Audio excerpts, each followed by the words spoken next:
Bienvenidos a un nuevo episodio de Nuestra Visión, el podcast del Consejo General de Colegios Oficiales de Ópticos Optometristas, donde abordamos temas clave para el desarrollo y el futuro de nuestra profesión. Hoy profundizaremos en un aspecto esencial para la práctica clínica y el avance científico, la importancia de la evidencia científica en la optometría. Para explorar este tema contamos con dos invitados excepcionales, el doctor David Piñero, investigador y profesor del Departamento de Óptica, Farmacología y Anatomía de la Universidad de Alicante, y la doctora Pilar Cacho, también profesora e investigadora del mismo departamento. Ambos, además de compañeros, son referentes en el ámbito de la investigación optométrica y compartirán su experiencia sobre cómo la ciencia guía las decisiones clínicas, contribuye al bienestar visual de la población y garantiza que las prácticas sean seguras y efectivas. En este episodio hablaremos de cómo la evidencia científica no solo refuerza la confianza en la labor del óptico optometrista, sino que también impulsa la innovación y el reconocimiento de la optometría como una disciplina fundamental dentro de la atención sanitaria. Doctora Pilar Cacho, doctor David Piñero, bienvenidos a Nuestra Visión.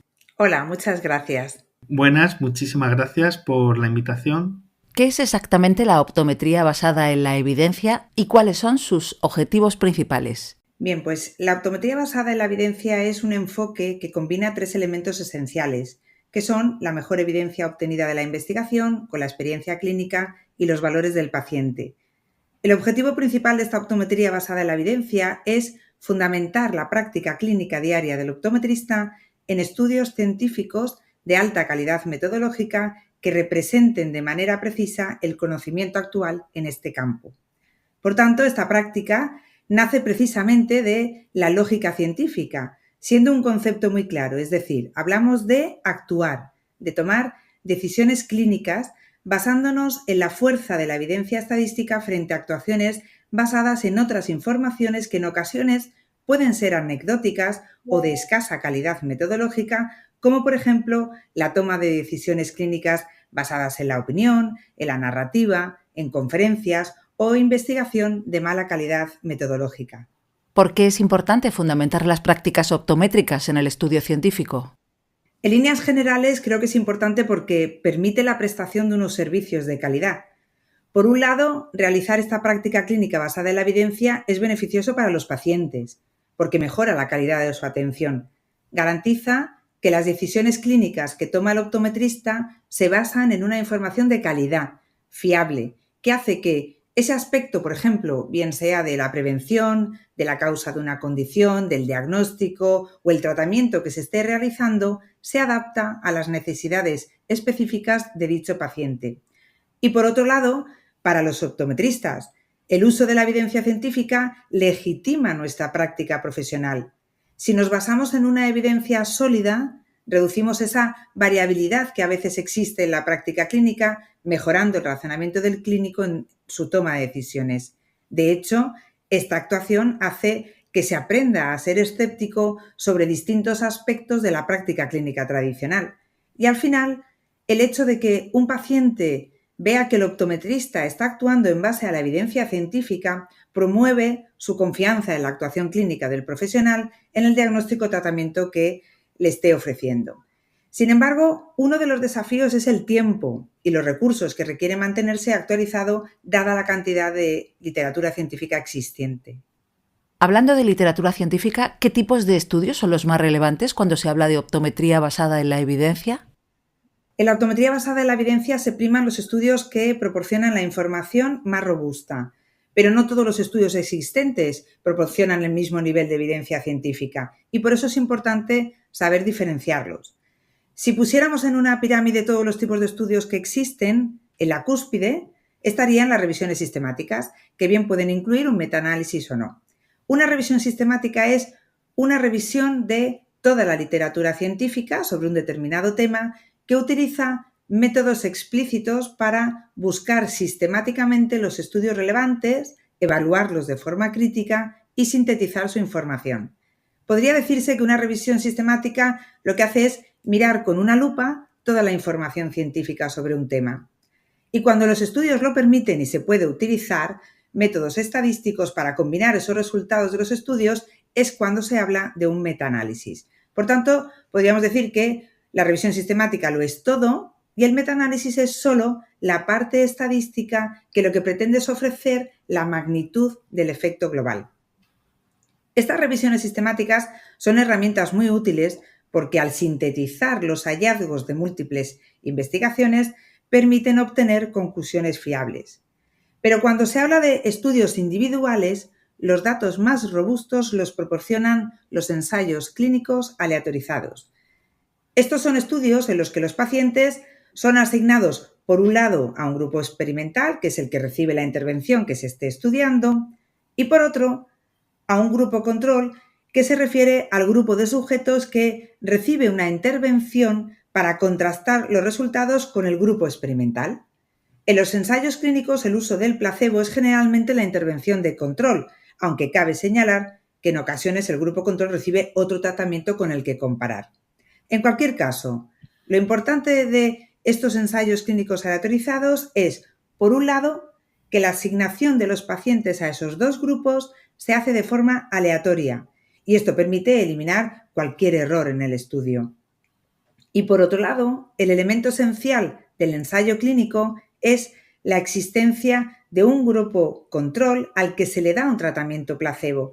Esto permite comprobar si la nueva intervención realmente está haciendo un efecto, es decir, lo que hace es controlar el posible efecto placebo de un tratamiento que puede existir por el mero hecho de recibir una intervención terapéutica. Todos estos aspectos hacen que los ensayos clínicos aleatorizados sean los estudios con mayor nivel de evidencia científica. Por debajo de estos ensayos clínicos aleatorizados estarían el resto de estudios. Aquellos que, al igual que un ensayo clínico, se divide a los pacientes en dos grupos, pero sin existir aleatorización, o aquellos que examinan un grupo de sujetos antes y después de una intervención, a todos ellos se denominan pseudoexperimentales y están en una escala de evidencia por debajo de los ensayos clínicos aleatorizados. Por debajo de los estudios de este tipo estarían ya los estudios de cohortes, los casos y controles, que aportan menor evidencia científica. Y en la parte más baja de esta supuesta pirámide estarían los estudios de casos, series de casos, que presentan un nivel de evidencia muy baja. Estos conceptos ayudan a entender que si para un determinado escenario clínico la información de la que se dispone proviene, por ejemplo, únicamente de estudios de series de casos, no podrá decirse que existe una evidencia científica sobre ese aspecto, puesto que no existen estudios con un buen nivel de evidencia científica. Por lo tanto, hay que tener claro que no se trata simplemente de implementar lo que se ha leído en un estudio, sino saber qué nivel de evidencia proporciona ese estudio para saber si es relevante o no. Una vez conocido el nivel de evidencia de cada estudio, ¿cómo puede un optometrista determinar la calidad de evidencia de un estudio científico antes de aplicarlo en su práctica clínica para abordar afirmaciones populares como el impacto de los filtros de la luz azul o los efectos de los prismas en la postura? Ciertamente, además de conocer el nivel de evidencia de cada estudio, como acabamos de explicar, determinar la calidad de su evidencia es esencial antes de aplicarlo en la práctica clínica. De hecho, esta es una de las partes importantes dentro del proceso de la optometría basada en la evidencia. Evaluar la calidad de la evidencia es evaluar la veracidad de la información que aporta ese estudio. Y para ello hay que analizar la metodología del estudio. Es decir, hay que comprobar si el estudio tiene sesgos, es decir, errores metodológicos que disminuyan la calidad de la evidencia para saber interpretar si esos resultados y conclusiones son adecuados y pueden implementarse en los pacientes. Existen diferentes herramientas que se han desarrollado para ayudar al lector a saber evaluar esa calidad de la evidencia. Actualmente se recomienda la utilización de la herramienta GRADE, que permite obtener la calidad de la evidencia de los diferentes resultados de los estudios. Esta herramienta lo que hace es que para cada desenlace o resultado tiene en cuenta el diseño de los estudios y una serie de factores para poder graduar la calidad final de la evidencia en alta, moderada, baja y muy baja. Como se puede observar, para poder aplicar estos conceptos se necesita un conocimiento epidemiológico y de metodología de investigación, que a veces es complicado que un clínico que no esté relacionado con el ámbito de la investigación los tenga. Entonces, ¿cómo puede un clínico aplicar esta optometría basada en la evidencia? Pues buscando artículos en forma de revisiones sistemáticas sobre el tema en cuestión, comprobando que se haya hecho esa evaluación de la calidad con una herramienta como la que hemos comentado de GRADE. Entonces, esas revisiones que tienen un nivel de evidencia alto nos pueden orientar a saber si lo que estamos buscando tiene un nivel de evidencia alto o bajo. Por ejemplo, respecto a lo que comentas del uso de los filtros de luz azul, existe una revisión sistemática Cochrane del año 2023, que son las revisiones sistemáticas Cochrane las que mayor nivel de evidencia tienen, y que concluye, por ejemplo, que estos filtros de luz azul no atenúan los síntomas visuales asociados al uso de pantallas o que no realizan ningún cambio en la sensibilidad al contraste en comparación con otros filtros. Lo mismo ocurre con lo que comentas del uso de prismas para cuestiones posturales, que en este caso no existe ninguna evidencia científica que haya demostrado que esto sea eficaz. Y de hecho, el doctor David Piñero sabe sobre este tema. Por tanto, se puede aplicar de este modo, buscando este tipo de revisiones sistemáticas sobre el aspecto clínico que interesa y aplicando sus conclusiones al ámbito clínico. ¿Podrían poner de ejemplo alguna práctica que esté muy extendida o muy aceptada, pero que en realidad no tenga el suficiente rigor científico? Pues mira, hay algunos casos muy curiosos, como por ejemplo, adaptar siempre lentes de contacto en casos de anisometropía con ambliopía asociada, indicando que de esa manera, ya sea normalmente suelen ser niños, a los padres, se beneficia la recuperación visual de dicha ambliopía. Sin embargo, aunque pueda parecer lógico, porque se reduciría la potencial aniseiconia al colocar una corrección óptica en lente de contacto en comparación con una gafa mucho más elevada en un ojo que en otro, no existen ensayos clínicos controlados y aleatorizados, como ha mencionado antes mi compañera, la doctora Cacho, que demuestren que el uso de corrección con lente de contacto en dichos casos suponga un beneficio en términos de recuperación de la ambliopía comparado con el uso de la corrección en gafa. De hecho, se use gafa o lente de contacto, el método de corrección debe acompañarse siempre del abordaje correspondiente de la ambliopía, ya sea parche o terapia visual. Es posible que haya diferencias entre lente de contacto y gafa en términos de estética, usabilidad o incluso a nivel de fusión y estereopsis en las graduaciones más elevadas, pero no existen los ensayos que demuestren el beneficio real, ya que no solo en esos aspectos, sino a nivel de la recuperación de la ambliopía. Pero podemos ir a cosas más sencillas, como la toma de la agudeza visual con sistemas de proyección con octotipos no validados, o asumir que en niños o niñas hay que tomar obligatoriamente la agudeza visual con octotipos de figuras o dibujos, cuando en muchos casos es posible perfectamente tomar la agudeza visual con los octotipos de Ede Snellen o la C de Landolt. No existen estudios controlados y aleatorizados que demuestren el punto de corte exacto a partir del cual se requiere tomar la agudeza visual exclusivamente con figuras, sino que es más bien adaptables al nivel del desarrollo del niño o niña. Más claro todavía es el caso de la toma de agudeza visual de cerca, con cualquier octotipo proporcionado por una casa comercial como elemento publicitario o por test no validados, existiendo procedimientos estandarizados y cuya validez ha sido consistentemente constatada. Existen múltiples aspectos clínicos que son aplicados de forma rutinaria y que requieren validaciones científicas que los avalen, y en ello deben de focalizarse las instituciones de investigación en el ámbito de la optometría para proporcionar todavía mayor consistencia a nuestra práctica clínica. ¿Cómo puede la desinformación sobre tratamientos visuales afectar a la salud visual a largo plazo? La desinformación sobre tratamientos visuales puede tener efectos graves en la salud visual y ocular a largo plazo. Aquí os menciono algunas de las maneras en que esto puede suceder. Primero, el uso incorrecto de productos o tratamientos. Cuando las personas siguen tratamientos no validados o productos sin la supervisión de profesionales, pueden estar exponiéndose a procedimientos terapéuticos que no son incluso seguros.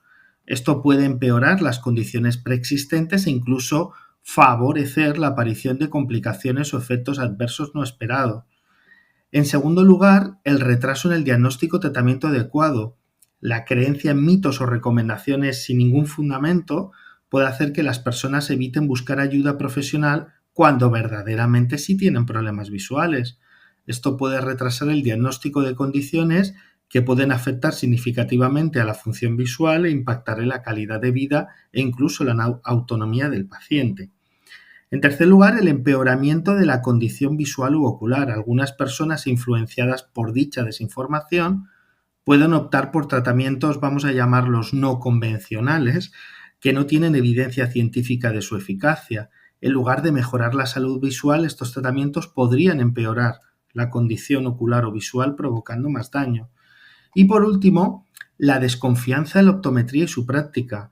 La desinformación puede generar desconfianza en los procedimientos optométricos, vamos a decir, legítimos, como los métodos de control de la progresión miópica o el uso de la terapia visual bien indicada. Esto puede llevar a que las personas elijan alternativas que no están aprobadas ni son seguras, poniendo en riesgo su salud. Resumiendo todo esto, la desinformación no solo es peligrosa por lo que puede hacer en el corto plazo, sino también porque puede tener consecuencias importantes en la salud visual u ocular a largo plazo. Es crucial contar siempre, como ha dicho la doctora Cacho, con información respaldada por los estudios científicos necesarios, que tengan la calidad necesaria para obtener ese máximo nivel de evidencia. ¿Qué acciones pueden tomar las organizaciones profesionales para fomentar el uso de la OVE entre los optometristas? Pues para fomentar el uso de la optometría basada en la evidencia entre los compañeros optometristas, las organizaciones profesionales tienen que tomar varias acciones, no solamente educativas, sino también a nivel estratégico.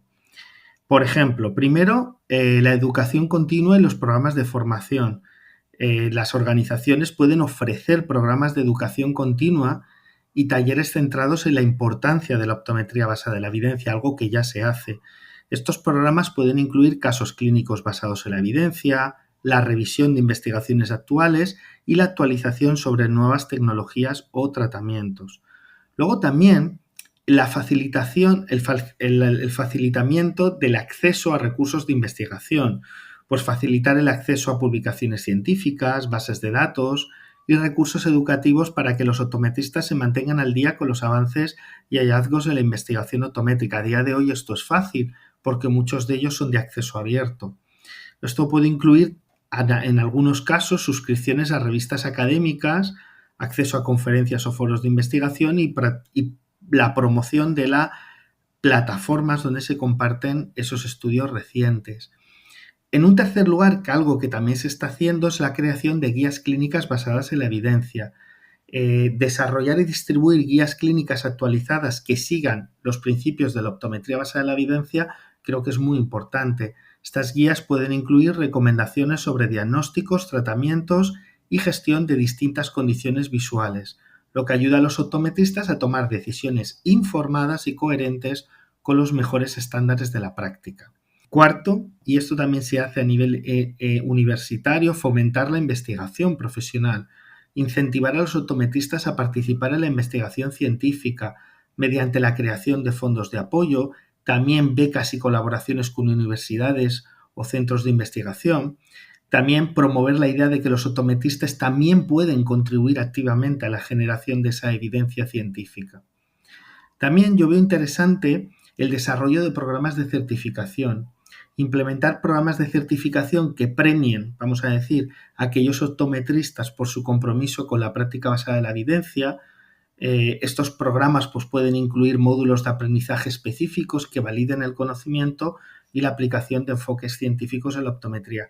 Y por último, colaboración con otras disciplinas de la salud, fomentar la colaboración interdisciplinaria entre optometristas y otros profesionales de la salud, como los oftalmólogos, los médicos generales, etc.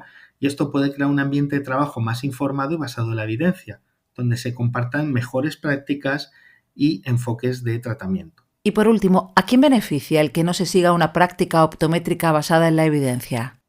Pues esta es una pregunta muy interesante y que debemos de tener en cuenta, porque entonces se podrán entender muchas cosas de las que suceden. El no seguir una práctica optométrica basada en la evidencia generalmente podríamos decir que no beneficia a nadie a largo plazo y puede ser perjudicial tanto para los pacientes como para los propios profesionales. Sin embargo, algunas personas o grupos pueden verse aparentemente beneficiados en el corto plazo, pero hay que decir que estos beneficios suelen ser muy limitados y pueden ser engañosos. ¿Quién se podría beneficiar de manera indirecta o temporal? Primero, la industria de productos no validados. Algunas empresas o instituciones que fabrican o distribuyen tratamientos, suplementos, dispositivos para la visión que no están basados en la evidencia podrían beneficiarse de la falta de regulación y de la proliferación de prácticas no científicas. Esto puede generarles ingresos, pero a menudo a costa de la salud de los pacientes. En segundo lugar, beneficia a los profesionales que promueven tratamientos no validados. Algunos optometristas o incluso personas fuera de la práctica optométrica que promueven esos enfoques o productos sin respaldo científico pueden beneficiarse económicamente.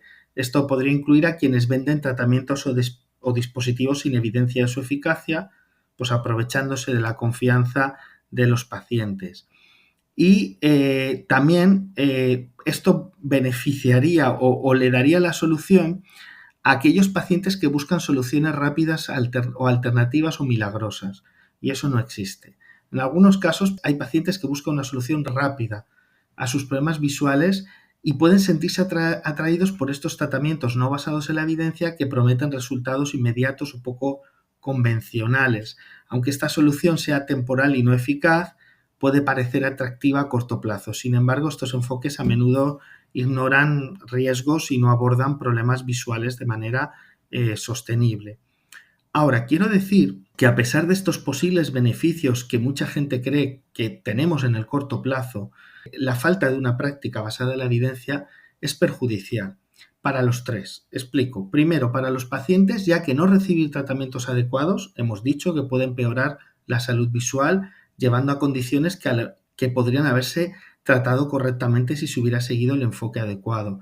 Para los profesionales, ya que seguir prácticas no basadas en la evidencia daña la reputación de los optometristas y hacen que los pacientes pierdan la confianza en nuestra capacidad profesional, además de que pueden enfrentarse a problemas legales o éticos si se descubren prácticas inapropiadas. Pero en general, yo creo que el principal daño es para la profesión en general, ya que esta falta de adherencia a estándares basados en la evidencia va a socavar la credibilidad de la optometría como disciplina científica y sanitaria, lo que podría llevar a una percepción pública negativa y dificultar la evolución de la profesión. En resumen, y para terminar, aunque algunas partes pueden obtener beneficios económicos a corto plazo, los costos a largo plazo, tanto para los pacientes como para los profesionales y la comunidad en general, son altos y dañinos. Seguir una práctica basada en la evidencia es lo más inteligente y beneficioso para todos. Doctor David Piñero, doctora Pilar Cacho, gracias por compartir sus conocimientos y acompañarnos en nuestra visión. Muchas gracias a ti. Muchas gracias a vosotros.